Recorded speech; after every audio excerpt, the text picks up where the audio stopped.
right, it's a beautiful Sunday evening once again, day number 21 in the month of December 2025. Good evening, folks, and welcome to Iron Port here on Metropolitan Television. Iron Port is proudly brought to you by the Ghana Revenue Authority, Goyle PLC, Serene Insurance, Ghana Link Network Services, Meridian Port Services, MPS, and indeed Phoenix Insurance. The show is proudly powered by the Ghana Ports and Harbours Authority-GPHA, and our media partner on this journey of a lifetime is the Business and Financial Times, the BNFT. Now, if you want to have a grasp of all that transpired in the show tonight, make a date and grab the Thursday edition of the BNFT, and you'll be able to read all that happened here. Tonight, we are streaming live on our social media pages. On Facebook, we are live at Ghana Ports and Harbours Authority. Ghana Ports and Harbours Authority. Still on Facebook, we are live at Port of Tema. And on YouTube, we are streaming live at Iron Port. Iron Port. Now, we shall be getting interactive with you as usual. So all you have to do is sit back, relax, grab your phones, and send us your messages and comments ahead via our dedicated WhatsApp line, which is 0538-037353. 0538-037353. When the time is right, and I pick signals from the production team, we shall activate the phone lines for you to call in and contribute to the discussion. My name is Kennedy Mona. We are going for a quick break. When we return, we'll continue the show. Please stay with us.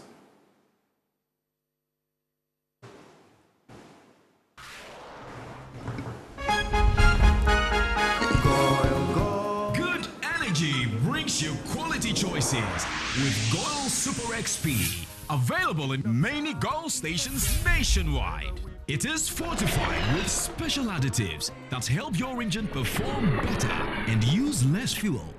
Branch into a Goyle station today and energize your ride with Goyle Super XP, compatible with most vehicles. Goyle Super XP will feel ya, huh? Will be feel. Goyle, good energy. Yeah, yeah. Electricity, then pay your taxes. Yeah. Our taxes, our future. Because you see, without our taxes, we wouldn't have good roads, good schools, better hospitals, street lights, and other very important social amenities. When we pay our taxes, we give our children free and quality education. Talga, my money too small. Why should I pay my tax? Look, small. Salifo, it doesn't matter how small or big your business or income is, you still have to pay your taxes. The little taxes from each and every one of us, when put together, could give your community clean water or that deprived school with tables and chairs. Please pay your taxes. It is your responsibility. It is your civic duty. It is the law. Welcome to today's edition of Serene Insurance Business News. We present to you Serena. You're right.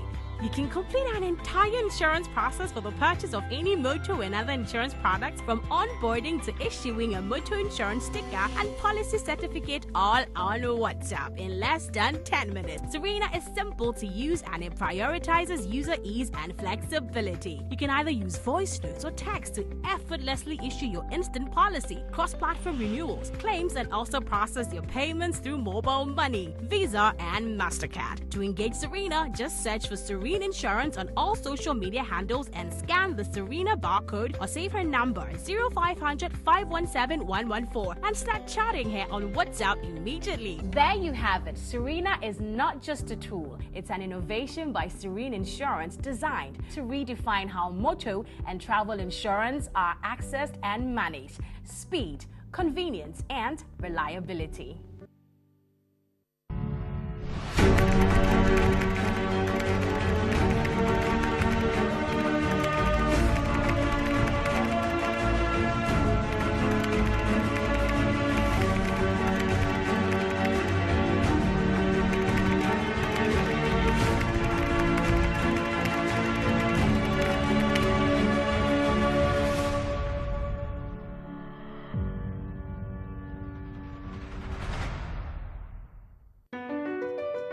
MPS Terminal 3 is Africa's new state-of-the-art container terminal at Tema Port.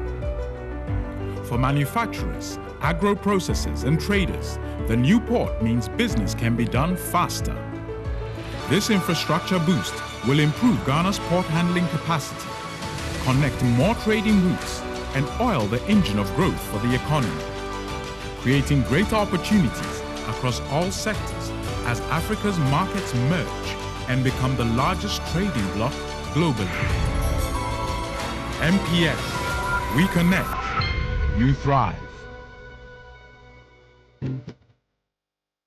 At Phoenix Insurance, we make the unpredictable predictable and the uncertain certain with our range of products, including motor insurance, fire insurance, engineering insurance, marine insurance, accident insurances, and all types of bonds. We have you covered. We also support you with risk management advice to enable you stay focused on your business. Take a policy with Phoenix Insurance today. We help you rise from adversity stronger and more secure. Contact us on 0302 246319 or 0302 246644 or any of our branches, agencies, and brokers spread across the nation. You can as well connect with us on our WhatsApp chatbot. EFIBA is waiting to assist you. Make the future predictable with Phoenix Insurance. Phoenix Insurance, a delightful service experience delivered with wisdom.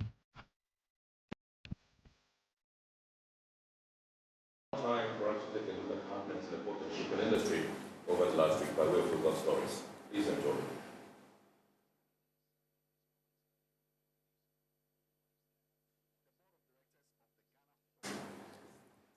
Has undertaken a working visit to key operational units of the Port of Tema as part of its commitment to effective oversight, operational excellence, and the continuous development of Ghana's largest seaport. The inspection tour covered the yet-to-be fully operational Port Unity Terminal, the Transit Terminal, the Marine Operations Department, the Golden Jubilee Terminal, and Meridian Port Services Terminal 3, where ongoing projects and critical operational facilities were assessed. In an interview with Iron Port, Board Chairman Johnson Asiedu Nketia disclosed that the authority is considering the Port Unity Terminal as a dedicated holding area for specific categories of transit cargo. He explained that the move is an operational response to concerns raised by Sahelian customers during the GPHA-led trade mission to Burkina Faso earlier this year. According to the chairman, implementation of the proposed transit cargo arrangement is being considered for January, subject to final operational adjustments. From January, it should be operational, but it's work in progress. We already moved some of the transit cargo there, but that was a knee-jerk, sort of activity. So we are now going to make the place fully operational beginning from next year. He also revealed that the authority is advancing dredging works aimed at strengthening and deepening berthing points across the port to enhance safety, efficiency, and capacity for larger vessels calling at Tema. Johnson Asiedu Nketia expressed satisfaction with the level of activity across the port, noting positive operational momentum and projecting a strong outlook for port performance in 2026. I expect an exciting 2026. If all the plans we have put in place mature, I think that we will expect increased volumes. Luckily for us, the economy is stabilizing, and when the economy stabilizes, it moves along with increase in trade and all that. So I'm sure 2026, if all things continue the way we are seeing, we will have an exciting year and a boom for our ports, particularly here. We are doing other things in Takoradi Port as well. The board chairman was accompanied on the visit by the Director General of GPHA, Brigadier General Paul Seidu Tanyo Kulono, the Director of Port of Tema, Tibon Zuma Esquire, the Director of Port of Takoradi, Captain James Richmond Quason, and other members of the board. Stakeholders in port security last Thursday conducted a major multi-agency simulation exercise at the Port of Tema as part of compliance with the International Ship and Port Facility Security (ISPS) code requirements for periodic drills and coordinated response testing. The exercise involved key operational teams from the Ghana Ports and Harbours Authority, including port security, marine operations, and GPHA medical services, together with agencies such as the Ghana Maritime Authority, Ghana Immigration Service, Customs Division of the Ghana Revenue Authority, the Ghana Navy, Marine Police Unit of the Ghana Police Service, Narcotics Control Commission, Meridian Port Services, Port Health Unit of the Ghana Health Service, and the Ghana Armed Forces Bomb Squad.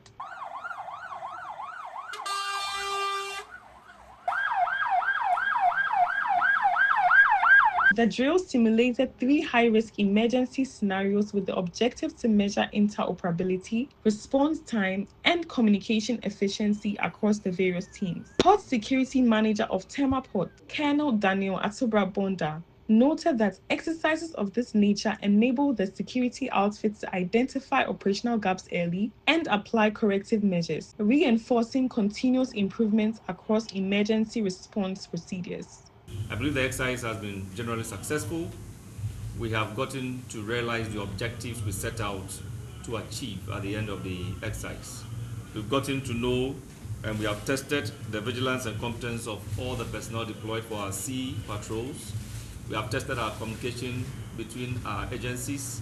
We've gotten to know the capabilities we have, and that is just the purpose of this exercise. Speaking to Iron Ports, Harbour Master of Tema Ports and Ports Facility Security Coordination Officer, Captain Bramwell Terrier, described the exercise as a positive step towards strengthening preparedness, noting an improvement in coordinated response time. He emphasized the need for continued sensitization and regular drills to ensure personnel remain ready for real-world situations.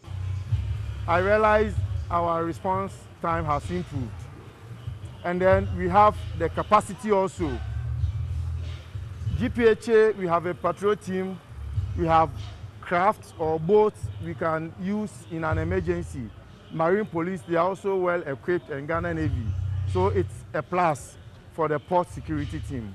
I being the PFSO, I'm going to encourage all the bodies always to be part of our security activities for us to strengthen the port security.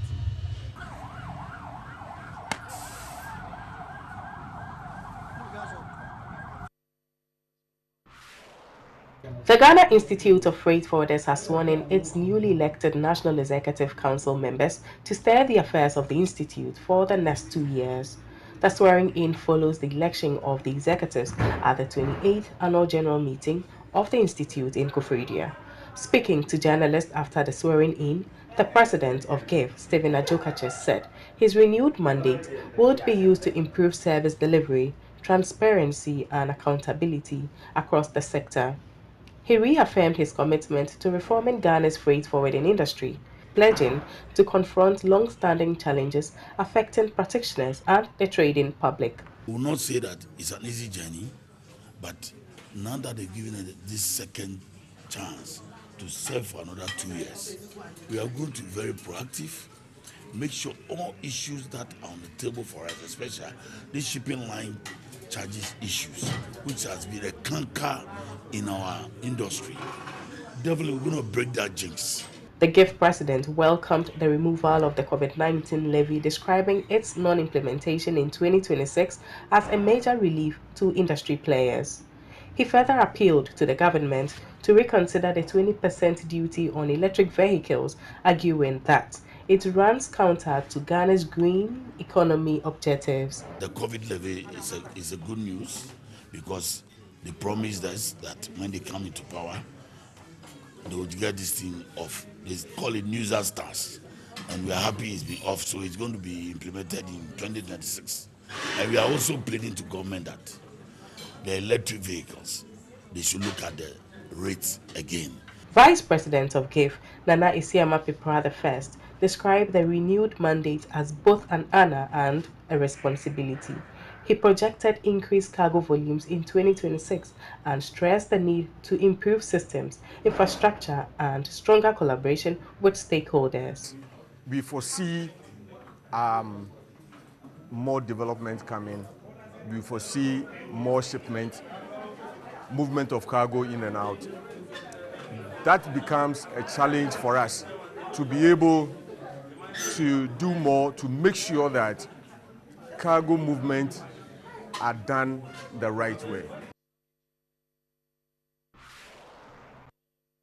The Importers and Exporters Association of Ghana have pledged to champion trade facilitation and continued policy reforms in the course of doing business at Ghana's ports. Executive Secretary of the association, Samson Asaki Awingobit, who made the pledge, also called for extensive stakeholder engagement, clear integration frameworks, and capacity building for customs and technical personnel to ensure technological advancements. Presenting a business performance assessment and current events in Ghana's port sector, Mr. Awingobit credited the development to improved trade facilitation measures and continuous implementation of the integrated customs management system, despite intermittent technical issues recorded earlier in the year.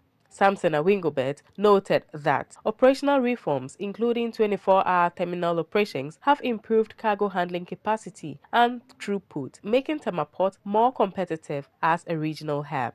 In the port, as we speak now, we can clear 1 a.m., 2 a.m., 3 a.m., 4 a.m., 5 a.m., and some will go and be sleeping, and some will come back 6 a.m., 7 a.m., up to 12, up to 1 p.m.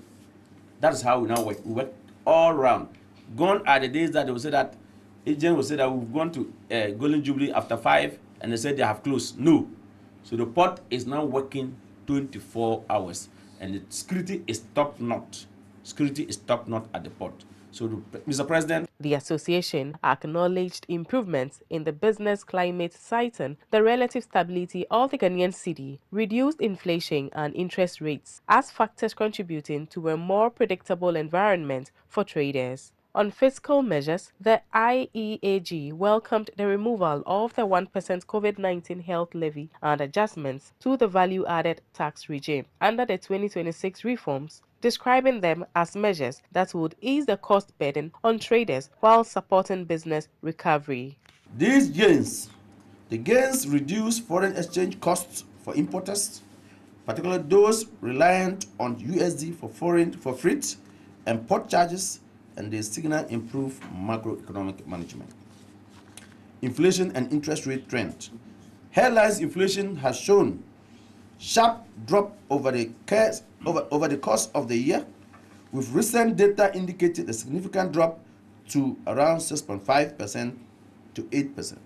By November 2025, reflecting an easing of price environment for businesses and households.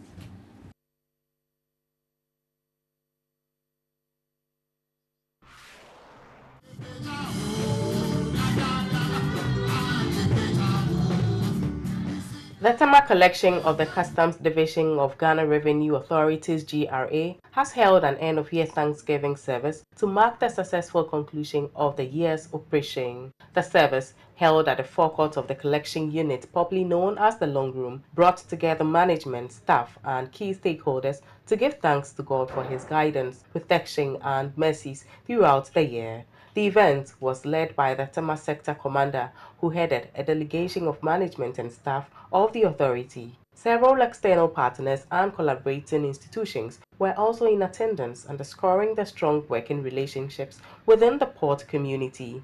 Activities at the service included praise and worship, scripture readings, and a sermon that charged officers to remain committed, disciplined, and united as they prepare to meet the operational demands of the coming year. Speaking at the event, the Public Relations Officer of the Tema Collection, Rachel Jacinta Pine, said the Thanksgiving service was organized to acknowledge God's faithfulness and to reflect on both the success and challenges encountered during the year. She noted that the annual service has become an important tradition within the collection, providing an opportunity for collective reflection, bonding, and renewed focus. In her remarks, the Tema Sector Commander of the Customs Division, Theresa Porter-Key, indicated that despite some declines in key financial soundness indicators, the sector recorded improved revenue performance over the period. She commended the dedication and collaborative efforts of officers and stakeholders, describing their contribution as vital to national revenue mobilization and economic growth. Officers, thank you. You have worked really hard. When I look at the revenue figures, I know we are not really there, but we wouldn't have gotten there without you. I am so grateful, and I thank each and every one of you for how hard you worked. I know that even when I go on leave, I call you, I scream sometimes when I see something going wrong, but I take it in good faith and you correct it. Well done, officers.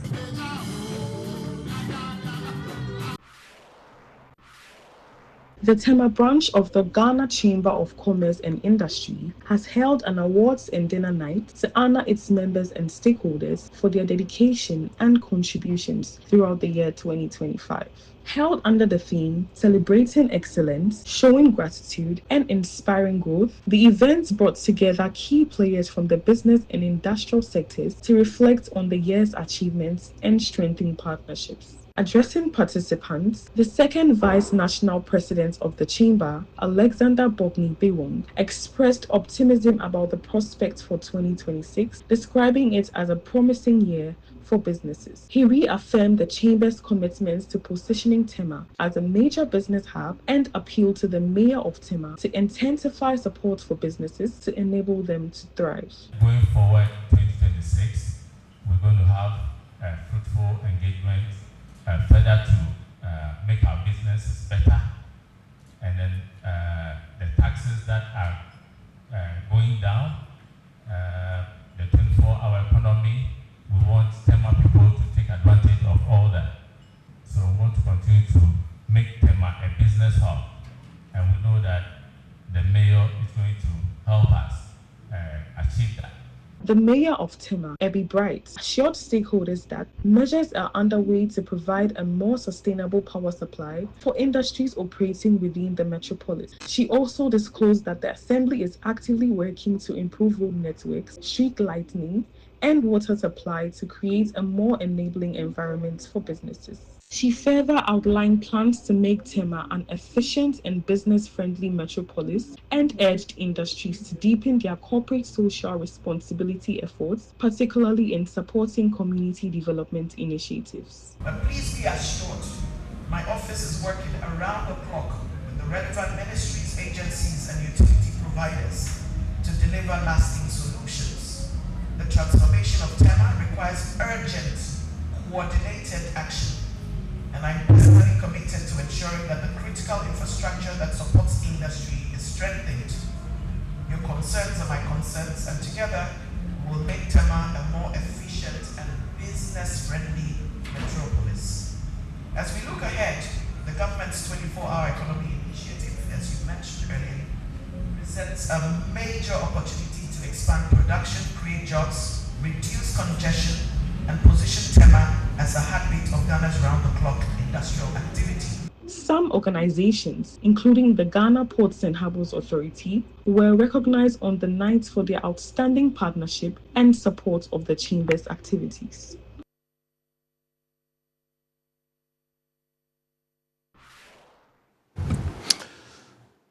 All right, so welcome back. Those were happenings in the port and shipping industry over the last week. We are now zooming into our discussion proper tonight. And tonight we're taking a look at packaging exports and what Ghanaian exporters must know before 2026. We have barely 2 weeks to cross over to the next year. Now, the European Union has come up with new standards for packaging.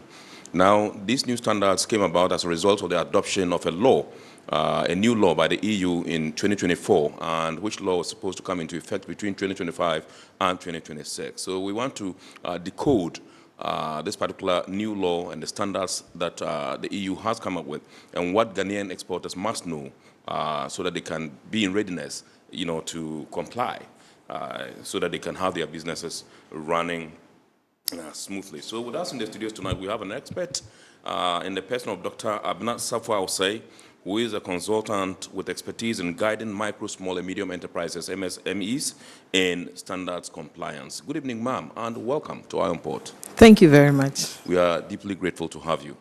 Thank you. Awesome. I'm happy to be here. Great. So first of all, I would want you to start with a brief overview of the packaging and the packaging waste regulations, that the PPWR of the EU. Help us assimilate it. Thank you very much. So the regulation is actually a revision of an existing regulation. Right. And the main focus is for the EU, is part of their Green Deal, right, to make sure that they move towards sustainable governance. Yes. Now the regulation is known as the EU Packaging and Packaging Waste Regulation. Yes. Okay. So in general, it regulates the kind of packaging materials that can be allowed onto the EU market. Right. So that it covers every kind of, products. Right. Whatever you are placing onto the EU market, the packaging material must conform. Right. It also regulates the packaging waste management, Right. and prevention measures. Normally, someone will package maybe a product in a plastic bottle, and once you have sold it, you are done. Yes. But this rule is going to make sure that you monitor even after consumption, what happens to the material Yes. or the packaging material Right. on there. And the regulation has got, few objectives, or let's say salient objectives. Sure. Yeah. It is aimed at minimizing the waste that is generated by packaging. Right. It is also aimed at lowering the use of primary raw materials. Now, when they say primary raw materials, they are referring to materials that are difficult to, either degrade Right. or to be recycled. Recycle, So yeah. they don't want too many of these things, so call them, raw material, vegetable materials in your packaging materials. And they want to encourage more circularity. Circularity means that you should be able to use the packaging material, recycle and over again, it, yeah, yes, sure. and use it over and over again. And also they want to increase the amount of recyclability in the packaging material. Yeah, so maybe I can safely sum it up that this is what the EU regulation is focusing on. And put it All like right. that. So in your view, would you say the regulation focuses on protecting consumer health or on promoting sustainability and circular economic practices? It's two-pronged. It has an aspect of protecting consumer health, Yes. or public health, Yes. and it also has an aspect on enhancing environmental sustainability and governance. Right. Now, the aspect of the regulation that we could say is focusing on the health is that it is gradually working towards the ban of the use of what we call forever chemicals. These Yes. are chemicals that are very difficult to break down. Yes. So when they are in packaging materials, the materials, when you have finished using them, will still stay in the environment for a long time, and they want these things reduced. Besides, they also migrate into our food contacts and into our bodies, and these chemicals have been found, to persist in our bodies, in the environment. So for our health purposes, they want these things reduced. They also want, the regulation is also very strict on heavy metals that are found in packaging materials. Yes. That come into contact with food. Okay, and also, while the regulation is encouraging reuse and recycling and all that, they want to make sure that if you have to reuse bottles, the cleaning of these bottles must be cleaned according to strict hygienic and clean standards. So Right. this makes it very focused on public health. Absolutely. And it also has, like we said earlier, the circularity, and sustainability, where it's focusing on increasing, up to 100% recyclability Right. by the year 2030, and also it's promoting more of reuse, refill systems, and for such packaging materials. Right. I think in Ghana, currently we have some companies that buys the plastics. If you buy it and you use it, you get them together to a certain amount. I think they are able to come take it and then give you some stipend. And I also know that there's elsewhere, if you get a bottle of beer and you take it and you return the bottle to the company that brews the beer, they also pay you for that. And I think that we can also perhaps try and then get there. But you have been in this space for a very long time. I just want to find out from you what our state, in terms of exports and packaging, is concerned. Because recently I had cause to be at the International Conference Center for an international conference and exhibition. And one thing that a lot of people lauded the exporters for was the packaging. in times past, we had issues with packaging. I mean, everybody complained about the poor packaging of Ghanaian exports.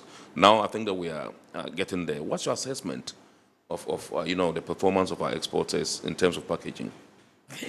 Thank you. I think generally we are doing well, if I should put it that way. Yes, but there's a lot of work to make sure that packaging. Generally, when you're packaging any product, the most important thing is that the packaging should keep the product in it, should keep the integrity of the product, till it reaches the consumer. And to a large extent, we are doing well. Right. But while we are doing well, the question is whether we are managing this kind of packaging, what kind of materials are being used in this packaging materials that we are having. And, we are doing well. Will these packaging materials that we are becoming, should I say, more comfortable with, are they going to pass when we have to, comply with these EU regulations? Exactly. So I think these are some of the things we have to look at as we progress with our regulations. Right. Now, these rules will definitely affect all exporters sending goods to the EU market. What kind of support should they expect, or have they already received, if you have any knowledge of it, and to help Ghanaian exporters comply? Support. All right, so it will affect generally packaging that's, all exporters. But it's a very, should I say, new system. Yes. The system, entered into force in February, and it gave us an 18-month period to get ready, which means that by August 2026, it becomes mandatory. So while it's quite new, I know for a fact that the Ministry of Trade has started, some work to start first of all with an awareness creation. Right. So they have started some kind of program liaising with private sector like FIJ, and it's quite nascent. They are now starting, but their aim is to make sure they increase an awareness. People must be aware that, or exporters in general, must be aware that there is such a regulation, and they should also know what is required of them. So there is some work that is planning to begin to make sure that exporters are made aware of the program. And as part of preparation for a country, there's another aspect that is required. In the compliance processing, there is a need to comply with test requirements. Right. So the little work I have done has shown that the Ghana Standards Authority has become aware of this regulation. They become aware that there is a need for them to be able to test some of these packaging materials. They realize that they find the equipment needed they have, but there is a need for them also to build capacity in the kind of testing and the method validation, and they are also putting in place measures to make themselves available for the industry. So I think that you can say is, the little effort that the government has started, but generally, there's a lot of work to be done to get SMEs ready for this. Right. Something like this would pose some significant amount of challenge to exporters. And, in our, area, jurisdiction, people are, say, allergic to change. Now, these new regulations are come, this new law has come, they must comply. And it is forced. It's a must. You have to. I just want to find out from you, there are other elements that would kind of like also impact this particular new thing. Perhaps, I don't know whether there's any additional cost. Because already, people complain it's quite expensive to do solid packaging, to do, quality packaging. Now, this new law has come, and they must comply. Does it come with any additional cost? It does. It does. It does because to comply, first of all, as a company, you have to redesign your packaging material. You have to check what you use for packaging and compare that to the regulation, and then make necessary changes. So this means that you are going to redesign your packaging material, and your packaging manufacturer will have to, give you a new product. Apart from that, there's a lot of testing that have to be done for you to have the right testing certifications to prove that your packaging material conforms to the necessary requirements, whether it's a recyclability, whether it's a heavy metal, whatever is required for that product. Apart from that also, the conformity or compliance requires some kind of responsibilities, you know, that comes with a financial implication. Right. So it does come with you know, significant financial implication, but the general you know, awareness or the general implication is that once you are able to comply, there's a competitiveness that will bring you more benefits. But there is and there is an attendant hike in price of the product at the end of the day, because if you spend so much on packaging, it means that it will affect the cost of the product that you're coming out with. Yes, so generally, but you have to find a way of complying. Balancing, yes, yeah, sure, yes, absolutely. so you don't lose out. I agree. Now, the regulations will take effect in July 2026. Is this timeline realistic in your view? It's possible. It's possible. The reason why I'm saying it's possible is that I tried to talk to very few exporters I know, and some of the proactive exporters have already started doing some work to get themselves ready. Yes. Yes. So it's possible for, you know, key exporters to be able to, but the time is quite short. It's short. It's possible, but we have to work harder. I think we have to work harder. The reason I'm saying that is that the training and the awareness program needs to be more, should I say, rampant, to get people become more aware of what is required of them. And then when they get to know what is required of them, then access to, you know, the support from government is also very important. So the time for Ghana may be short, but it's possible to work on that. Right.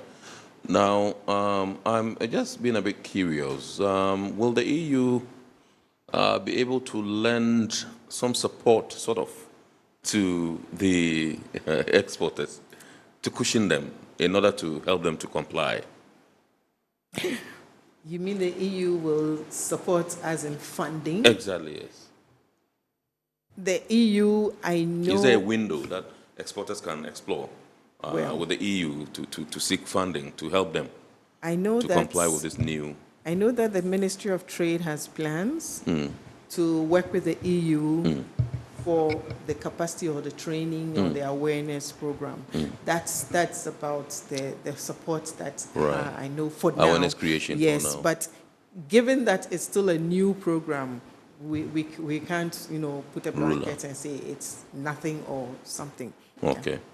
All right. Now, with respect to testing and verification requirements for compliance, how ready are we as a country? Yes. We are not ready. We are not ready. We are not ready, but we are working towards this.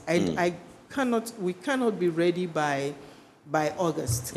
So what will happen, and for those who will want to, you know, really comply, that's where the cost element will come in. There will be the need, some will have to, you know, take their testing outside the country for testing, but the country will work, you know, should work to make sure that this does not go on for too long. The pace at which the Ministry of Trade is working, do you think that is quite satisfactory? I'm not throwing them under the bus, but we have a lot of exporters across this country. I mean, in every region, I'm sure we have exporters there, and they export out of this country and all that. But if we go at a snail pace, you know, at snail pace, it means that we might not be able to beat this deadline or to meet this timeline that has been given to us.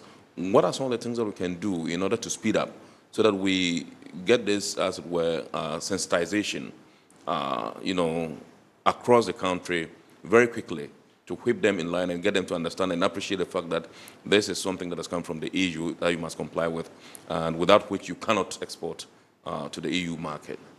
Yeah, in fact, the most important thing is it's an awareness drive.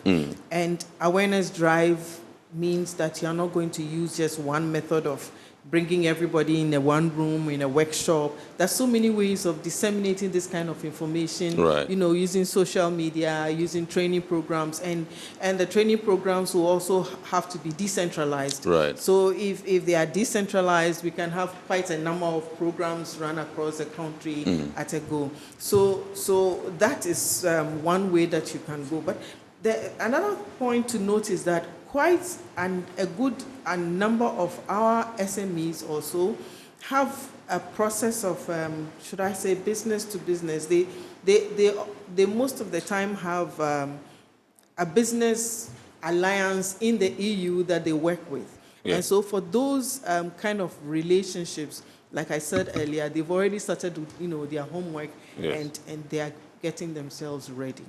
Right. Now, we have other organizations like the Ghana Export Promotion Authority. They aid some of these things. They support exporters in this country to do their work. I also know that recently, because the president has placed premium on exports from Ghana, he has come up with a committee, Export Acceleration Committee, you know, to help facilitate, you know, exports from Ghana. I just want to find out from you what role these organizations can play to help, you know, support exporters from Ghana to comply with this particular new regime or new law from the EU? I think the best support they can give, first of all, is to support with the training programs or the awareness programs. The next is to make available, should I say, funding to make sure that this kind of testing facilities are available for those who will need it. And also some kind of financing, Right. because this is definitely going to make a difference in their capital investment. So there's a need for support, some kind of financing to make sure that they are able to comply. Right.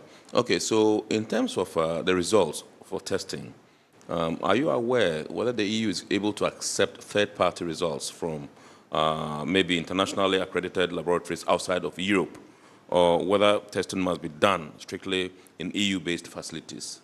The EU definitely conforms to international requirements, the WTO requirements. So if any third-party testing is internationally accredited for the particular tests that their laws have, you know, outlined, yes, they will accept it. But if the testing is not accredited, then they cannot help. They cannot accept it. Yeah. I see. All right. So let's take a look at the new regulation highlights. It highlights the need for traceability of packaging materials. What challenges do you foresee in building such traceability systems locally? Documentation. Okay. Documentation. And again here, the finance bit. You know, the regulations requirement for traceability is for any, should I say, economic entity or a producer to be able to trace any packaging material right from the raw material stage to the end of the life cycle of that particular raw material, which means that even after you have submitted or sold the product, you should still know where it is going. This means you should have data on materials, where it was produced, testing, and that kind of documentation build-up is quite extensive. It requires technical competence, and it's also quite expensive. So it's going to be one of the difficult aspects of the traceability. And the law also requires that when you get all these documents, you should be able to keep them, between 5 to 10 years. Your records should be maintained and be available anytime the EU calls for an inspection. So that is one of the, should I say, the most difficult aspect of the traceability. And it's one of the things that technical support like training and capacity building is required to ensure that we comply. All right, so I think finance stands out as one of the key challenges for micro, small, and medium enterprises in this country. It's the same for exporters and all that, and they compare what rates they are given here for commercial loans to other countries, and we are doing badly. I mean, it's terrible. That's one challenge. Now, you just mentioned the issue of documentation with respect to this particular one. And then you also made mention of the fact that the timeline is too close. Yes, I just want to find out from you, are these the main challenges that we have, or you think that in the scheme of things, as far as this particular new law is concerned, there are other challenges that we should be looking at addressing? I think another challenge is the there's a requirement they call the EPR.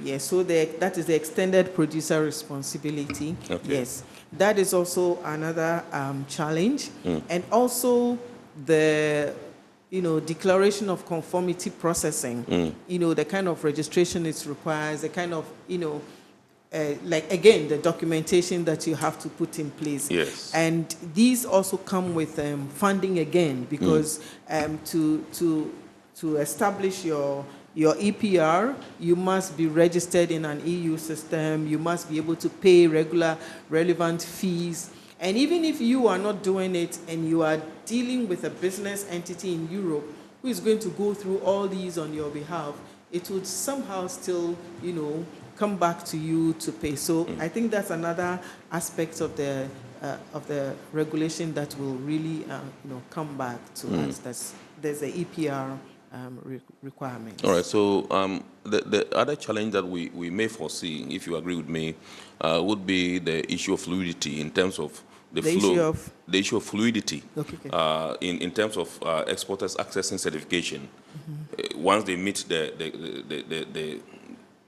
once they comply, once they meet the standards, they're supposed to go register to ensure that, yes, for them to be certified that, okay, yeah, you've been able to meet the standards, and so you are good to go. And sometimes in our country, we have impediments, what we generally call bureaucracy, that, with agencies that are regulators and all that.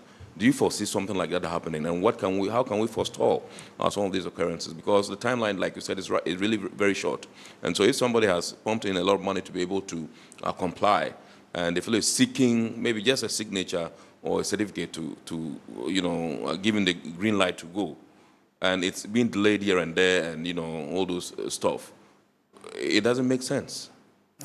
Yes, but this is an EU regulation, and so declaration of conformity is all in an EU system. Right. So it's not something that can be locally delayed by bureaucracies here. Right. Yeah, once the system accepts the documentation you've put in, which you have used to declare your conformity, that's why they're saying, so you keep those records, then you can go, because once you get there, they have a system, they have a market surveillance authority in every member state that is going to go into the system and check to be sure that your conformity is true. So it's not, once you have conformed, it's an EU system that will not require any bureaucracies here. Right. Okay, still on the issue of the timeline, is it the case that a country, for instance, Ghana, can maybe go to the EU, sit down at the table and say, okay, the timeline is too short. Our people are not ready yet. Can you give us an extension to be able to put our house in order before we come? That's an aspect I have not, checked. But what I have found is that for SMEs, sometimes they have staggered the compliance, and I think, if you are complying, you are complying. Let me give an example. I talked to a company that is getting ready to comply. So what they have done is to talk to their, should I say, business partners in the EU, and their business partners have already started the processing.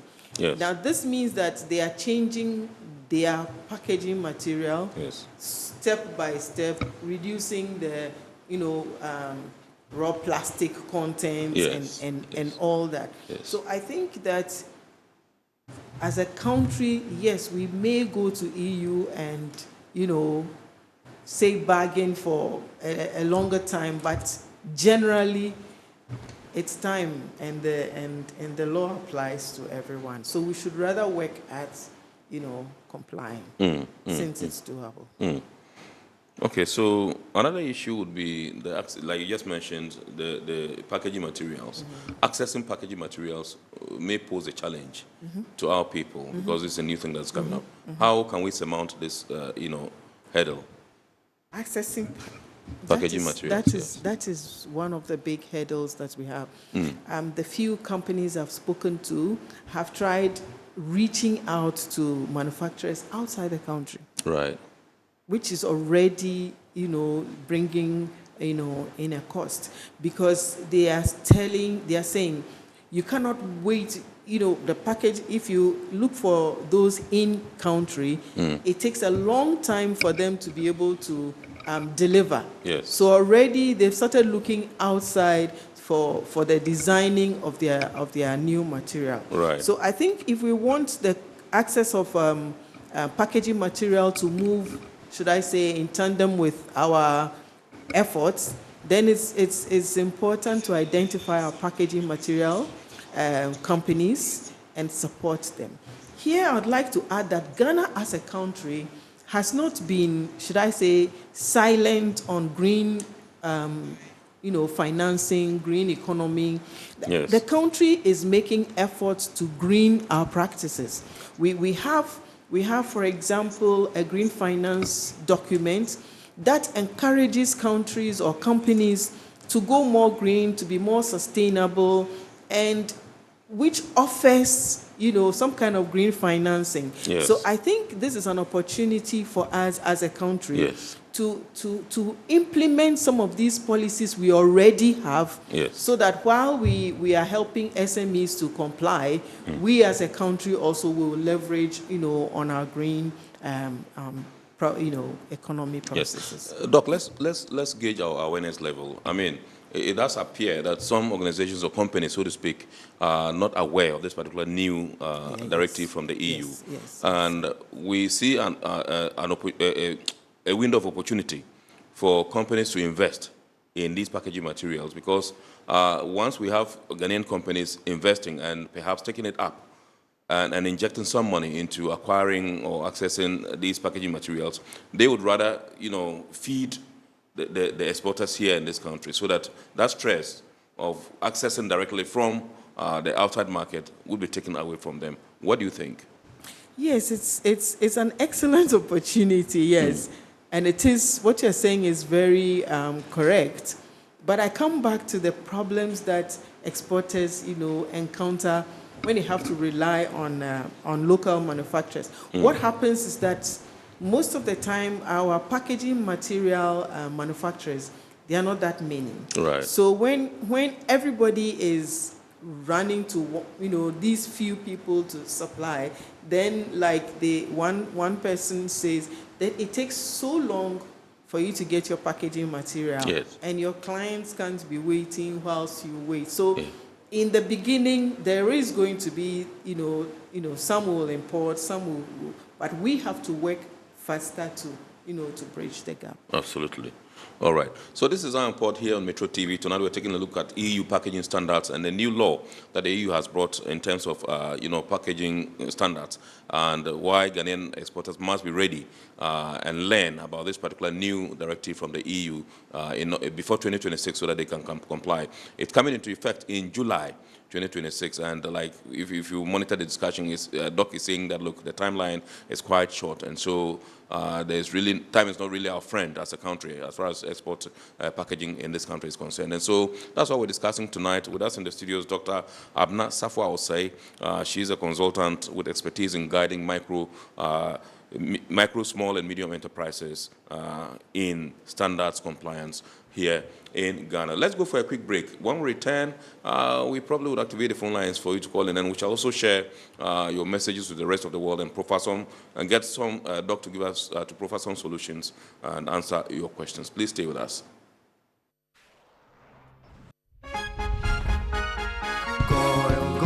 Good energy brings you quality choices with Goil Super XP. Available in many Goil stations nationwide. It is fortified with special additives that help your engine perform better and use less fuel.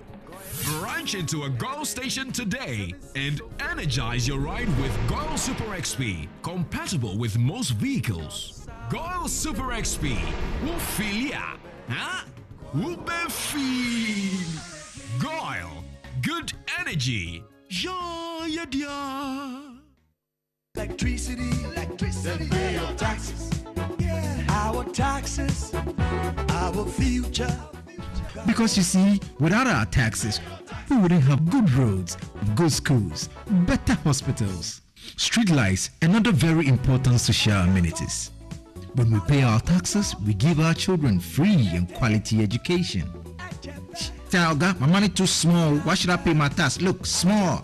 Salifo, it doesn't matter how small or big your business or income is. You still have to pay your taxes. The little taxes from each and every one of us, when put together, could give your community clean water or that deprived school with tables and chairs. Please pay your taxes. It is your responsibility. It is your civic duty. It is the law. Welcome to today's edition of Serene Insurance Business News. We present to you Serena. You're right. You can complete an entire insurance process for the purchase of any motor and other insurance products, from onboarding to issuing a motor insurance sticker and policy certificate, all on WhatsApp in less than 10 minutes. Serena is simple to use and it prioritizes user ease and flexibility. You can either use voice notes or text to effortlessly issue your instant policy, cross-platform renewals, claims, and also process your payments through mobile money, Visa, and MasterCard. To engage Serena, just search for Serena Insurance on all social media handles and scan the Serena barcode or save her number 0500 517 114 and start chatting her on WhatsApp immediately. There you have it. Serena is not just a tool, it's an innovation by Serene Insurance designed to redefine how motor and travel insurance are accessed and managed. Speed, convenience, and reliability.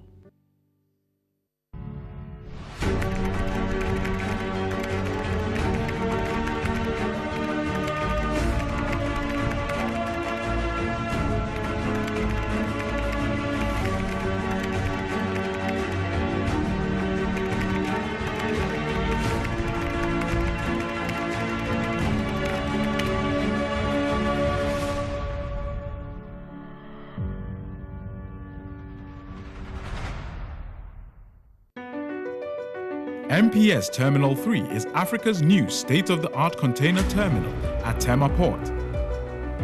For manufacturers, agro-processors and traders, the new port means business can be done faster.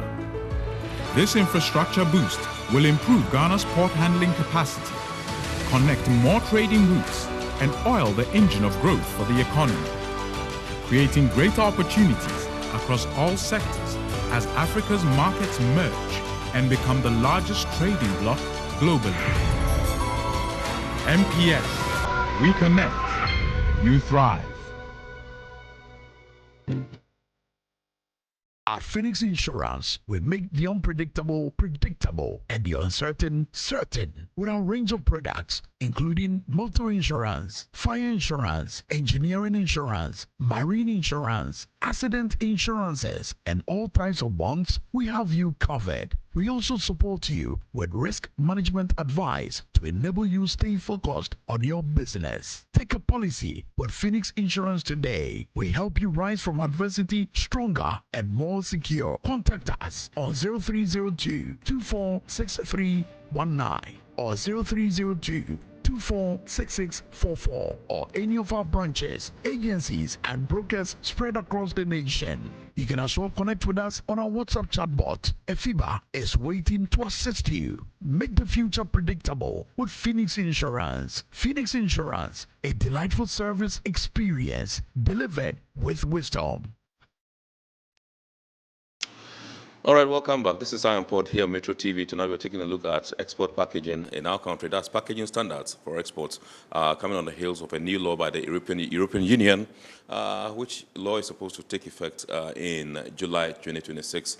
And our exporters in this country must comply. With us in the studios to break it down and decode this whole new law is Dr. Abna Safwa Osei.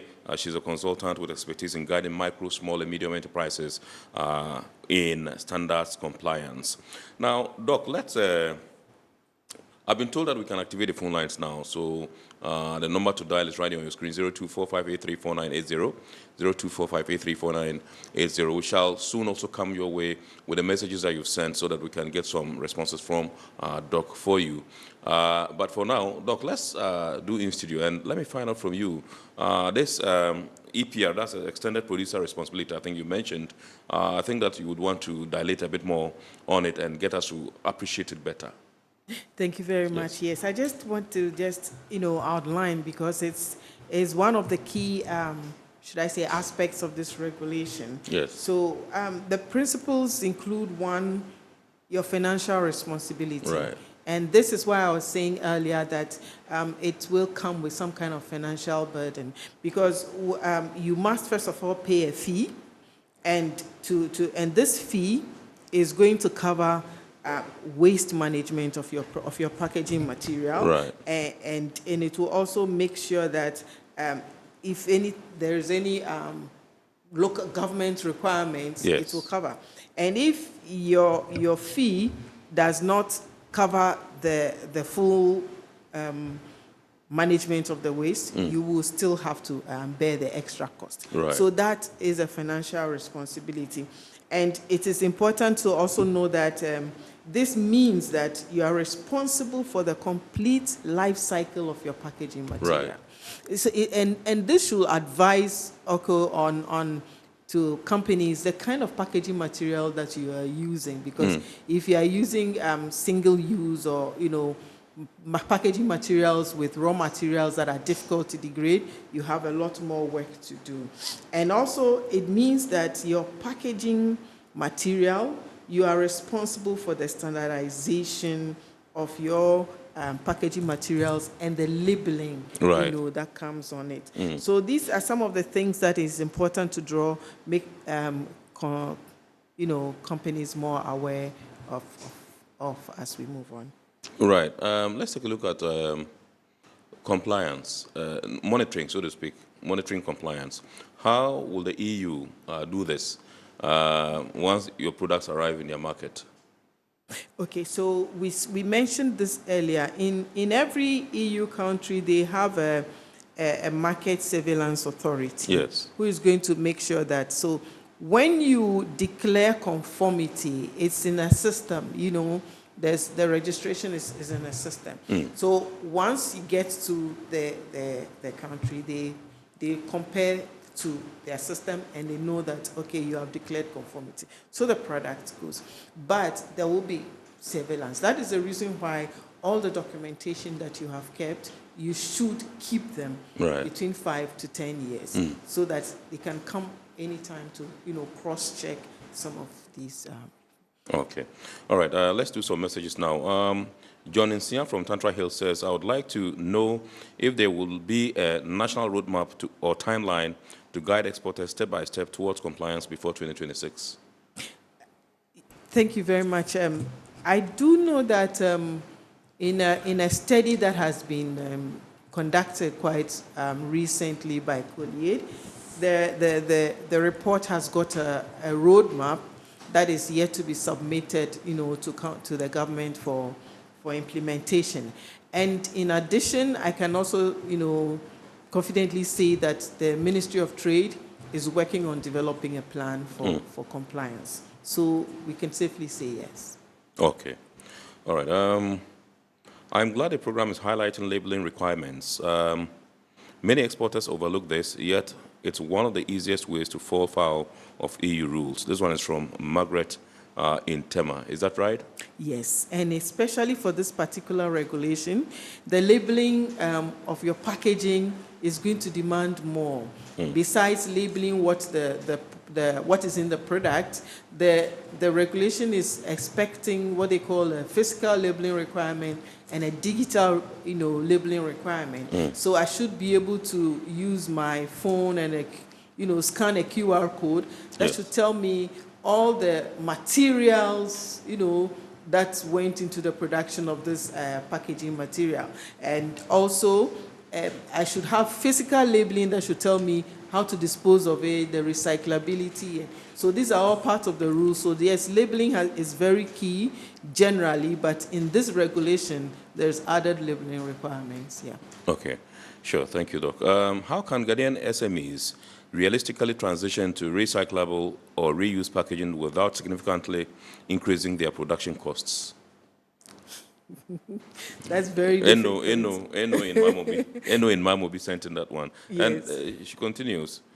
Secondly, what common packaging mistakes do you see Ghanaian SMEs making that could easily lead to non-compliance with EU regulations? With this particular EU regulation, yes. I think this particular EU regulation is asking that as much as possible, David, yeah. much as possible, plastics. Right. Reducing your plastics. But you see, generally, we like plastics a lot. Yeah. Now I was looking at the fact that one of the common products that move from this country to the EU is the dried fruits, for example. And almost all of us are putting them in plastics. Yes. Yes. And so, and they're asking you now, you should make sure your plastics are recyclable. Yes.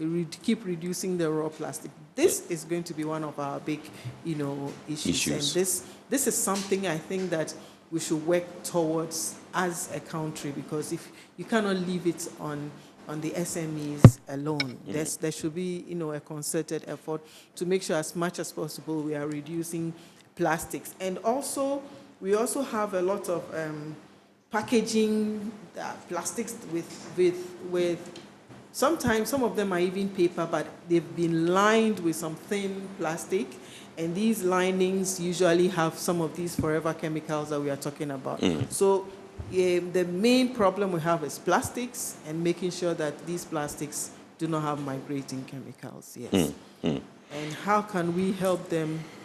We have to work as a country. Okay. Good evening, I am Port, and thanks for this program. Please ask Doc, how early should SMEs start testing and validating their packaging to avoid shipment rejections at EU ports? Also, will she advise SMEs to completely change their packaging suppliers, or can existing materials be adapted to meet EU requirements? Thank you very much. In fact, this is what I wanted to say at the end. That's Frank Asiedu. Yeah, thank you. I wanted to say this at the end, but since it's come up, let's say. Right. You see, if you want to comply to the regulation, the first thing you have to do now is to audit your own existing packaging materials. Yeah. Because you see, when you look at the regulations, the regulation has got requirements for plastics, requirements for papers, requirements for heavy metals in food. So you take the existing packaging material you have and audit it against the requirements of the regulation. If at the end you realize that your existing packaging material, let me use my words carefully, has passed, then you are in good, you are good to go. But if you realize that again working it, assessing it, you realize maybe you have your test revealed that your recyclability is not enough, your plastic content is high, then you know now that you have to change. And when you know you have to change, then you know what goes into it.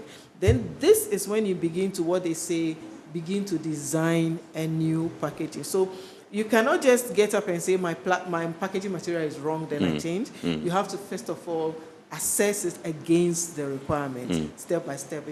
They've got so many different articles for different types of plastic. So check your packaging material, and then you'll be able to take a decision whether I have to change it, and if I'm changing. And if you won't change it, then you need now testing results to declare that you are conforming to the requirements. Right. Okay, Danielle in Lashibi says, please ask Doc, with the new standards law coming into effect, does she expect exports to remain the same, to reduce, or to increase? It depends. Okay. It depends on where you're working. Again, let me come back to the example of the few people that I have spoken to. Yes. For them, for the one who actually gets his packaging materials from the EU, he says it's the same. Right. You understand? But for the one who has to, go through the whole process again, it will make a difference. But depends also on how fast you work. It could be the same, and it could even be better because others may lose their market, and then you work hard, and then you get their market. So it all depends on how you work. All right.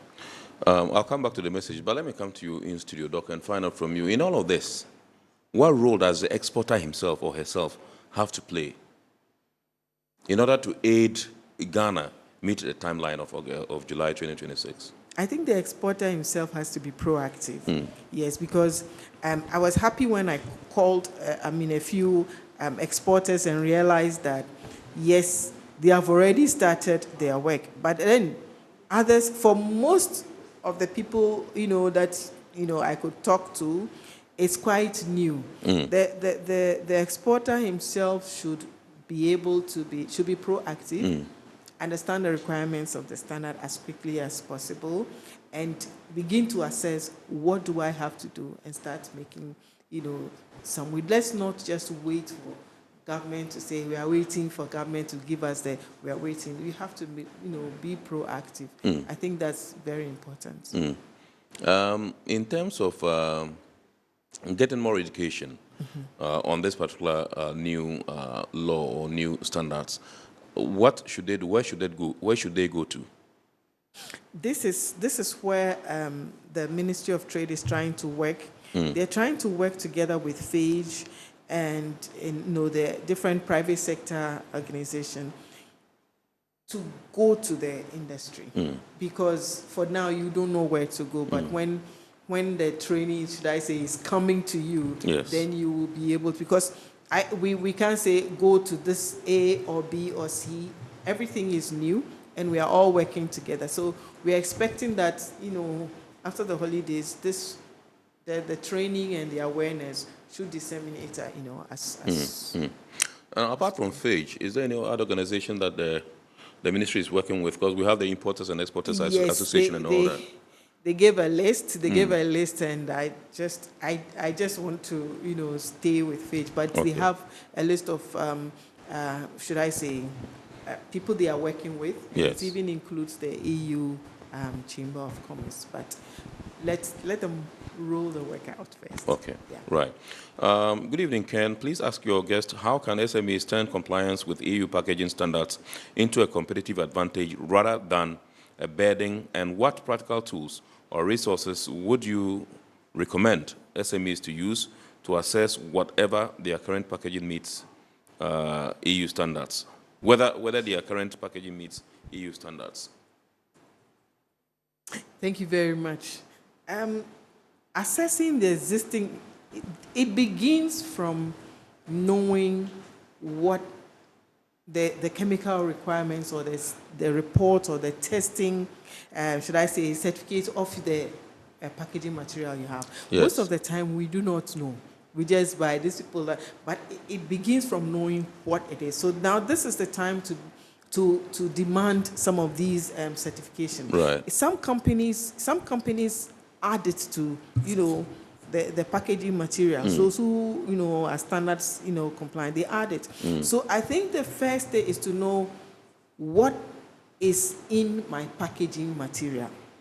You understand? So once you know what is in your packaging material, it is only then that you can compare that to what the EU requirements are, and then you can say that whether you are complying or not.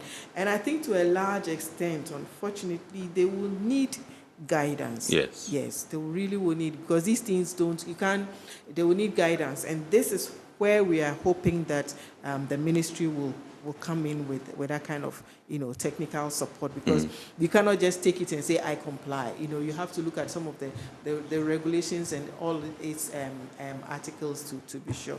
So I think that's the first thing you have to do. Find out what is in your packaging material. Then you ask yourself, is it economic to change? Yes. Or is it economic to keep? Or is it economic to, adjust? Those are some of the things that you have to do. That's the suppliers.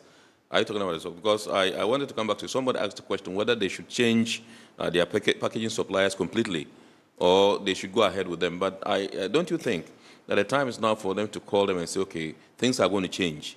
And so we might not be able to continue to do business with you. But if you are willing to help us to get the current materials, then we might perhaps get into new deals. Yes. Is this not a time? Yes, this is the time to let your suppliers know what you require of them. And if they cannot conform to the requirements, unfortunately, you will have to change because you want to keep your business. Yeah. So you need, and that's why earlier I was saying that in the awareness program, it's important to focus on the packaging material manufacturers. You know, it's very important because it's one of the problems we have in the country. Yes. So you have too many people importing their packaging material from China, from Ivory Coast, from so many different places. So that, but we do have a few in country that are working to comply, and we should start by helping them to comply to this regulation. Awesome. All right, so Doc, in the scheme of things, there are other agencies that also have a role to play as far as exports from this country is concerned. We can talk about the Ghana Standards Authority, we can talk about the Ghana Ports and Harbours Authority, we can talk about the Food and Drugs Authority and all that. In all of this, what role do they have to play? Or we say because it's strictly EU, they have no role to play? We won't say they have no role. For example, we started by talking about the testing requirements, yes. And then we know that the Ghana Standards Authority, apart from the testing requirements, for example, at the Ghana Standards Authority, they normally have what we call the National Inquiry Point.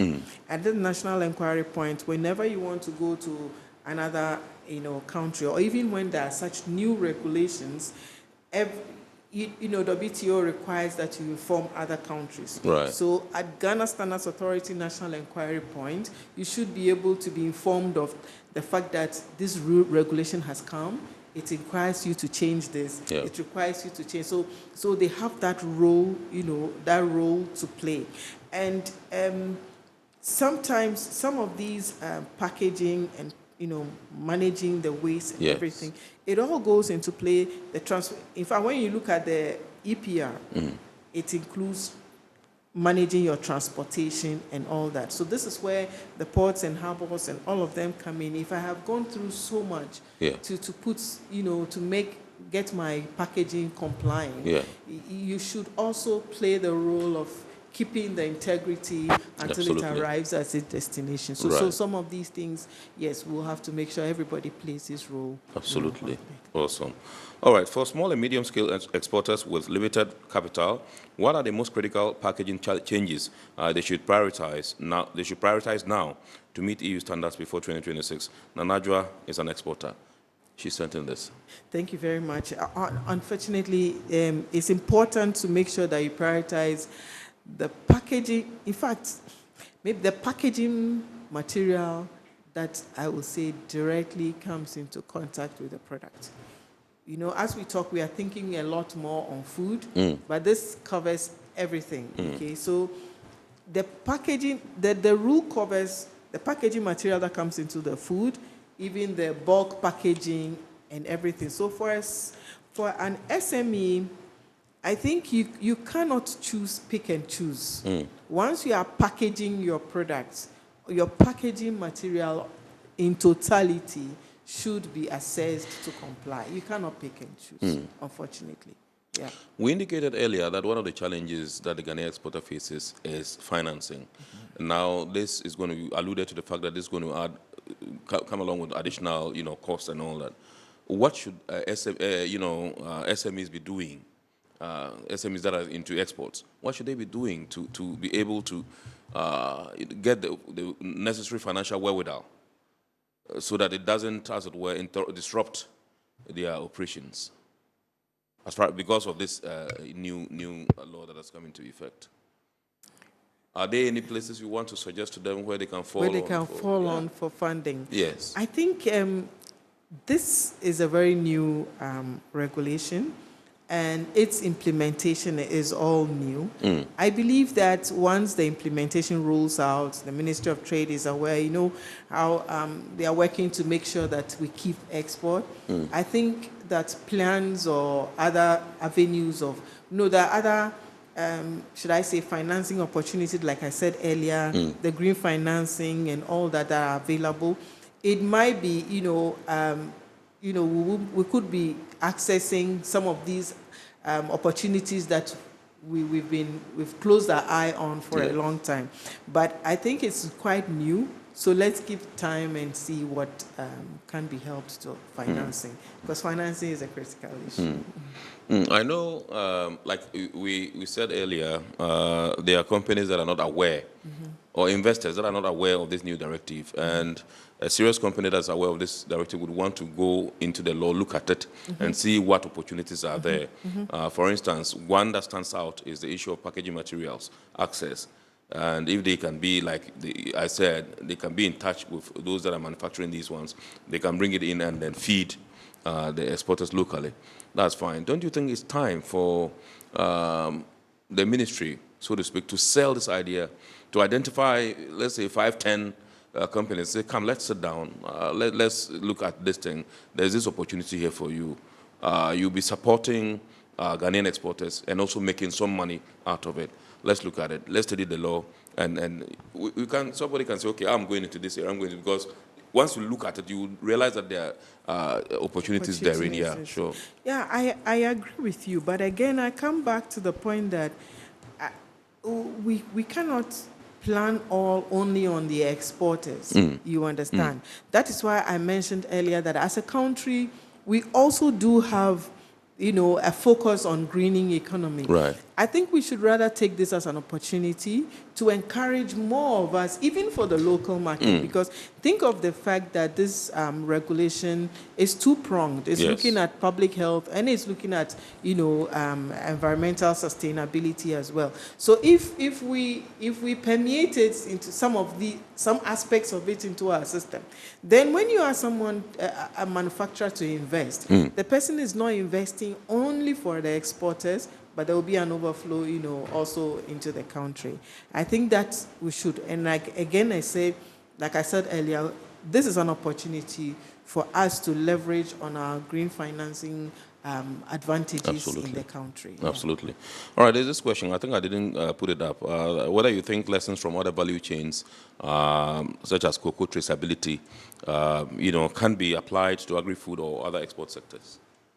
It depends on the kind of traceability, because, for example, this particular traceability we are looking at is focused mainly on packaging. Yes, but generally, food safety traceability is applicable. It always depends on the extent of the traceability. You understand? That is where it starts from and where it ends.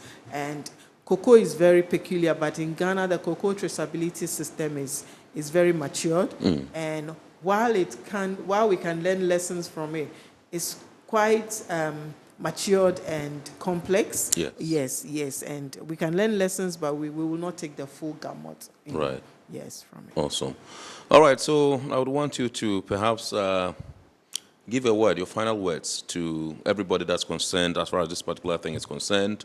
We're talking about government, we're talking about you know, agencies that have a role to play, we're talking about even the EU, we're talking about the exporters themselves, and any other stakeholder. What we should be doing to meet the timelines for Thank you this new very standards. much. Yeah. I think I would like to take this opportunity to ask the EU Chamber of Commerce. Yes. To take a lead on the training and the capacity building that is required, because it's the time is short, and we need to move quite fast. Absolutely. So we would like to, you know, indulge that we take a lead in it, and also the Ministry of Trade also to make sure that in their dealings is not only a ministry affair. Yes. Yeah, the private sector should be very actively involved in this training. The capacity building is very important, and also the requirements. More and more SMEs should be made aware of the requirements. Absolutely. One thing we could do maybe as a country is to generally assess the kind of packaging materials that are available for everyone. Everybody's, I mean, almost all say dried fruit exporters are maybe sealing in plastics. Some people are sealing in cartons. So the general cartons, the general plastics that are in the country, that, you know, as a country we could assess them against these requirements and tell us whether to export you need to make a change to this particular packaging, and what if you have to, what kind of change. This kind of information could be made available to SMEs. That would take a lot of burden and cost off. Then I know that directly for me, I can use this packaging. For me, I can change this packaging, and that can. I think that will help us to, shorten the time that we need to Awesome. comply. We have barely 1 minute to go. My producer says I can give you some 30 minutes to talk about your consultancy, some 30 seconds to talk about your consultancy services. We know you're a consultant with expertise in guiding micro, small, and medium enterprises in standards compliance. Thank you very much. So my work, crosses different aspects. Right. And I work with standards compliance. Okay. I also work with quality management systems, like those who want to comply to the ISO 9000 and things like that. Right. I also work with those who are into accreditation conformity assessment, those who want their laboratories to be internationally accredited, getting ready for that kind of accreditation. And I actually work with institutions that want to, develop their own standards and things like that. So in general, and I must say that my specialty is also with food safety and food safety systems. So that's me. Awesome. Thank you very much indeed, Dr. Abina Safwa Osei. She's a consultant with expertise in guiding micro, small, and medium enterprises in standards compliance. We're deeply grateful to you for taking time off to come and help us unpack this new standards by the EU in terms of packaging of exports from Ghana. We appreciate you so much. God bless you and thank you for coming. And so this is how we draw the curtain on tonight's edition of Iron Port here on Metro TV. We entreat you to keep watching the rest of our programs here and make a date and watch a abridged version of Iron Port on Wednesday at 8:30 p.m. on Ghana Television GTV. God willing, next week we shall bounce back with another wonderful edition of our favorite Iron Port program. My name is Kennedy Mona. We wish you a super week ahead. We bless you so much for choosing us, and we're deeply grateful that we'll meet again next week, God willing. Enjoy the rest of your evening and keep watching the rest of our programs here on Metro TV. We're out.